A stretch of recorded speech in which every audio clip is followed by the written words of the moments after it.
Isa ka rin ba sa nangangamba kung bakit konti na lamang yung similya na lumalabas sa iyo?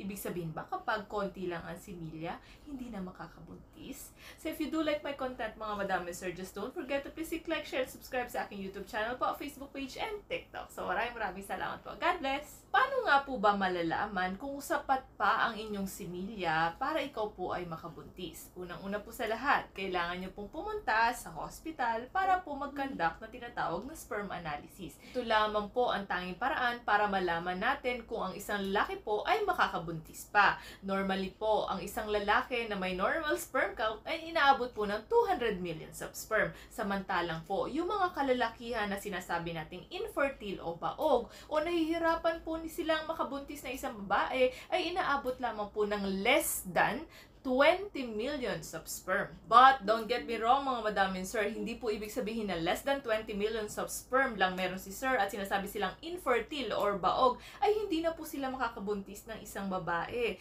There are other ways po, like for example yung IVF or in vitro fertilization. Kukuha po ng similya ni sir, kukuha din po ng itlog ni madam at mag-unite po sila sa labas para maging isang fertilized egg. Ngayon, pag fertilized na po ito, ibabalik na po ito saan? Sa matres ng isang babae. And meron din naman po mga ways naturally how to increase the sperm count. So, ibig sabihin, napakarami pong paraan. Number 1, kailangan meron po kayong sapat na tulog at ehersisyo. Number 2, quit smoking. Tigilan niyo po ang paninigarilyo. Number 3, kung maaari, tigilan. Kung hindi, moderate lamang po ang paggamit o pag-inom ng alak. Number 4, alam niyo po ba yung tinatawag na fenugreek supplement? Ayon po sa Medical News Today, ito daw po ay ginagamit para maging natural remedy para sa mga poor sperm health. Number 5, yung tinatawag nating ashwagandha. And ang role nito, it's traditional medicine para sa mga sexual dysfunction. Meron kasing ginawang studies noong 2013. Ayon dito, may 46 na kalalakihan na merong low sperm count. Ngayon, pinatake po sila ng 675 milligrams of ashwagandha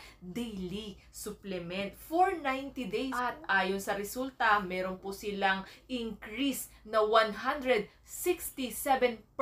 ang increase ng kanilang sperm count. So, why not nga ba? Makakatulong din po kung kakain po kayo ng mga pagkaing mataas ang antioxidants. Like for example, spinach, broccoli, dark chocolate, potatoes, blueberries, at iba pa. Ngayon, kung hindi po gumana ang mga natural ways on how to increase your sperm count, mas mainam pa rin pong kumonsulta sa ating mga doktor, sa ating mga urologist para makapagbigay po sila ng treatment.